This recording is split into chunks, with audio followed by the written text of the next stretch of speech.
இந்த ராஜயோகங்கள் அதாவது தசா காலத்திலே தான் ஒர்க் அவுட் ஆகும். அது முக்கியமா தெரிஞ்சிருக்க வேண்டும். ஹம்ச மகா யோகம் ஒருவனோட ஜாதகத்துல இருக்கு அப்படின்னு சொல்லியாச்சுன்னா ராகு தசா காலத்துல அவன் பரம தரித்திரனாக கூட இருக்கலாம்.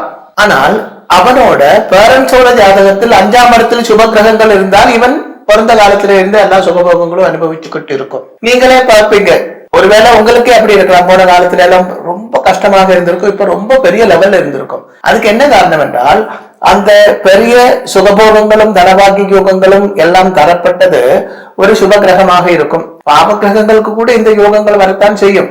அந்த ராஜயோகம் ஒர்க் அவுட் ஆகுத டைம்ல தான் நமக்கு இது கிடைக்கும். சில யோகங்கள் அந்த காலம் முடியும் பொழுது புதனை கொண்டு கிடைக்கப்பட்டதா இருந்தா புத தசா காலம் 17 வருஷம், 17 வருஷத்துக்கு அப்புறம் அது போய்விடும். குருவை கொண்டு கிடைக்கப்பட்ட ஹம்ச மகா யோகம் ஆயிருந்தால் அந்த குரு தசா காலம் 12 வருஷத்துக்கு அப்புறம் அது கோச்சார பலம் 16 வருஷத்துக்கு அப்புறம் அது போய்விடும்.